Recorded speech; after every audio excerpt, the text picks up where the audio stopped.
e os jogadores de hierarquia. O CCD nos provocou ontem e a gente foi atrás. Quais são esses jogadores, né, que têm um currículo de peso na dupla Grenal? Aqueles que estão acostumados com clássicos, com grandes torneios, disputas, competições. Na tela, para quem nos acompanha aqui no YouTube de GZH, a gente mostra a tela do Grêmio, tá? Thiago Volpi, ó, quem nos ouve em Gaúcha 2, tem mais de 30 clássicos pelo São Paulo. O Wagner Leonardo, 7 clássicos pelo Vitória. Cuejar jogou 2 mundiais de clubes, além de ganhar uma Libertadores. O Vila Sante tem 2 gols em Grenal. O Bright White jogou 5 clássicos, olha só um deles, minha gente, Barcelona e Real Madrid, além de ter jogado 2 Copas e uma Eurocopa. E o Pavão ainda jogou a Copa de 2018. Vamos debater primeiro essa tela, depois a gente fala um pouquinho aí da hierarquia do Inter. Sabe que eu vejo isso...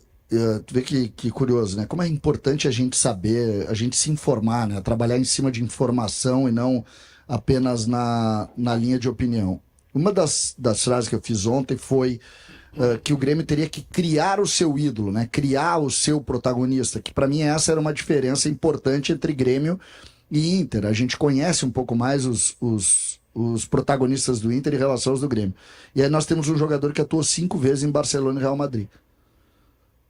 O Grêmio tem um jogador que atuou 5 vezes, talvez no grande clássico, não do mundo, Mundial. mas... César, Não, mas mundial, foi tu que elaborou essa tela aqui, essas informações? Não, eu teria... Foi Isso aí é o departamento Schenck de... Eu quero fazer um O departamento Schenck de jornalismo. Então, vamos lá. O Wagner Leonardo, ele tem passagens por grandes clubes, mas a gente considera que a gente firma uma posição com todo respeito ao Vitória, que tem jogadores, serviços prestados ao futebol brasileiro, mas de um tamanho menor, inferior ao Grêmio. Né? É um jogador importante, muita gente considera no Vitória o Wagner Leonardo, por ser líder daquele time que subiu, ano passado teve uma boa campanha, acho um bom jogador, acrescenta bastante ao Grêmio, mas é um jogador que ainda não tem essa bagagem. Cruzeiro em Santos ele não vingou. Concordo. Então discordo em relação ao Wagner Leonardo estar aqui nessa lista ainda. Ótimo. O Vila Sante, por exemplo, eu concordo com a tese que o César veio esses dias, que o Vila Sante, com todo respeito, é um grande coadjuvante. Enquanto ele for a referência técnica do time do Grêmio, acho que o Grêmio não vai muito adiante, não vai ter grandes conquistas. E o Vila Sante, se a gente pegar, tem 2 gols em Grenais, tem boas atuações, já foi personagem daquele episódio da pedrada, enfim. Mas o Vila Sante, se a gente pegar, é um jogador de seleção paraguaia, com todo respeito, mas não pode ser o extra-classe desse time do Grêmio. O Pavão tem Copa do Mundo, tem clássico por Boca e River, e Atlético Mineiro também. Também é um jogador pesado. Mas eu considero o Vila Sante e Wagner Leonardo, talvez não com tanta hierarquia eu acho assim. Que tu tá certo, tá? Tu tá certo. O que eu coloco, por exemplo, é do estranhar ou não o jogo, Maurício. Estranhar ou não a partida. Por exemplo, o Volpi, esses clássicos no São Paulo, em muitos deles muito questionado, ele tem a experiência de enfrentar jogos do tamanho do Grenal. São Paulo e Corinthians, São Paulo e Palmeiras. Tem essa experiência. É sobre isso. O Esteves não tem. O Lucas Esteves não tem. O Gustavo Martins jogou Grenal, ele jogou mais Grenal que todos esses, porque ele joga Grenal desde os 10 anos de idade, eu tô brincando, mas ele não tem a experiência. O Cuejar, por exemplo, eu não me lembro dessa Libertadores que ele ganhou, mas o Cuejar já enfrentou Do Flamengo. os jogos do Flamengo, por exemplo. O Cuejar foi quanto tempo? Não, mas ele não era titular mais. Eu não sei se ele não sai durante a campanha. Ele tinha sido vendido. O titular era o Willian. Eu acredito que ele não está na campanha, mas não tenho certeza. Tudo bem, mas que aqui tem 2 coisas, César, para a gente considerar e que não invalidam. Ele sai durante a campanha, ele é vendido em 30 de agosto. Antes do título. Antes de encarar a reta final. É que aqui nós temos, o sentido da hierarquia estiveram em momentos importantes. Aqui a gente não discute. Se a gente quiser avançar a discussão para algum caminho, eles foram de alguma forma protagonistas onde estiveram, ou eles eram uma espécie de Forrest Gump, que estava sempre no melhor fato, mas sem nenhuma intervenção no fato. É isso aí. Recentemente, o cara protagonista do Grêmio nunca passou perto de uma Copa do Mundo e tem 30 clássicos pelo São Paulo. Chama-se Thiago Volpi. Ele é o protagonista do Grêmio, ele bota o Grêmio na Copa do Brasil e bota o Grêmio na final do Campeonato Gaúcho. Mas se você olhar o cartel do Braithwaite, que jogou Copa em Barcelona e Real Madrid, o Pavão, que foi Boca e Copa da Argentina, o Thiago Volpi seria menos. Nesse momento ele não é menos, ele é o mais de todos esses que estão aí. Mas eu gostei da maneira como o Schenck olhou isso, porque vê o enfoque que eu tinha dado, Maurício. O enfoque que eu tinha dado era assim, como é que o Oliveira se posicionou nos clássicos que jogou, né? Esse era o enfoque. Tem Nacional e Penharol. Tem Nacional e Penharol e tem os jogos da seleção uruguaia. né? O treinador do Grêmio, por exemplo. O treinador do Grêmio enfrentou mais jogos grandes do que o treinador do Inter. É curioso. Ele é campeão argentino em cima do Boca e do River. Não, e não só isso, ele jogou por seleção, ele jogou contra a seleção brasileira. Né? Então é interessante, o Roger jogou muitos clássicos, eu não estou diminuindo o Roger, por favor, eu só estou dizendo a leitura deles e como eles vão encarar jogos grandes. Essa, pra mim, é a grande pergunta daí. Tá, vamos mudar então pra tela do Inter pra vocês acompanharem junto com a gente. E a hierarquia colorada, que tem o Vitão ali, que tem 1 gol em 6 Grenais. O Fernando disputou clássicos na Inglaterra, em Portugal, Turquia, Espanha. Bruno Henrique tem 1 Libertadores e 2 Brasileirões no currículo. Alan Patrick tem 4 gols e 6 assistências em 11 Grenais. O Valência tem clássicos na Inglaterra, Turquia, além de 1 gol em Grenal e 2 Copas disputadas. O Borré tem 1 gol em Grenal, além de 1 Libertadores e 1 Liga Europa. E o Wesley já ganhou 2 Libertadores, 1 Brasileirão e 1 Copa do Brasil. Aqui o que me chama mais atenção, Kelly, é menos a hierarquia no sentido de onde é que eles estiveram dos grandes momentos, mas na comparação direta com o Grêmio, o fato de que eles são melhores jogadores. Não 100%,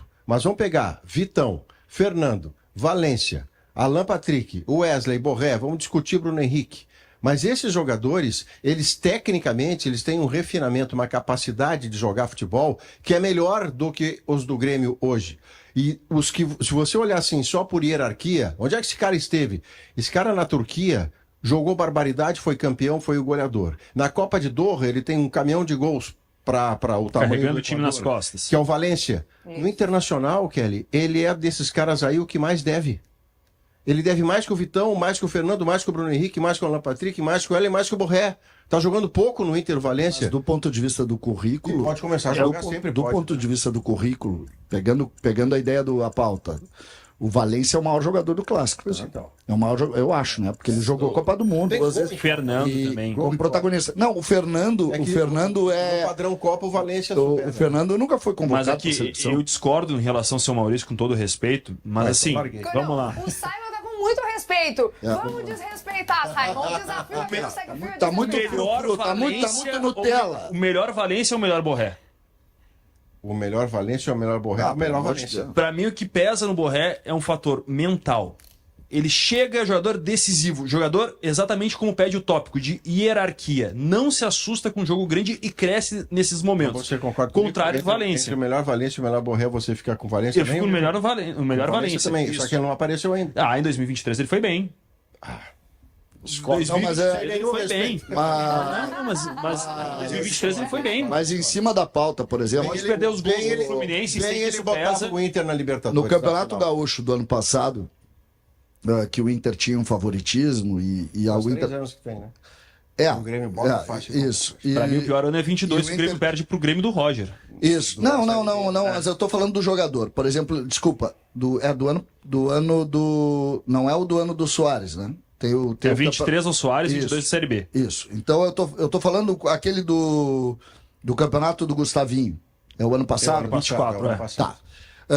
Naquele campeonato, o Grêmio tinha um jogador que não tinha nenhuma hierarquia. Mas a gente botou o olho nele. Inclusive 2 que estão nessa mesa aqui. Não sei se o Simon pensou a mesma coisa, mas eu e o Maurício pensamos. A gente botou o olho nele e disse: aqui é diferente. Tem alguma coisa diferente. Esse pode ganhar. Que vai um pouco contra a teoria da hierarquia, porque ele não tinha nada naquele momento, ele sequer era jogador. E quando ele bota o pé, tanto é que aquele primeiro Grenal a gente viu, opa, ele é diferente. Tanto é que foi vendido 3 meses depois, não vamos pensar que os ingleses são burros. Mas custou no banco, né? Ficou bastante no banco mas depois isso disso. Isso por outro motivo, mas eu tô dizendo... E tá lesionado ainda, né? Não jogou lá no Brentford. Não, ainda não, mas eu tô dizendo que ele foi fundamental ali pra gente dizer. Nesse momento, nós não temos essa figura. Nós, Grêmio. Não tem nenhum jogador que não tenha tenha hierarquia que a gente diga o seguinte: esse aí quando chegar acabou.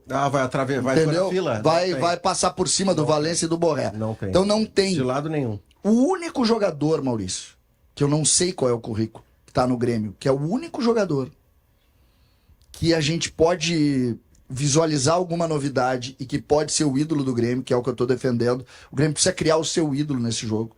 Se quiser ganhar do Valência, do Borré, do Alan Patrick, o Grêmio vai ter que ter o seu novo ídolo. obrigatoriamente, Que é o uruguaio. que é o Oliveira.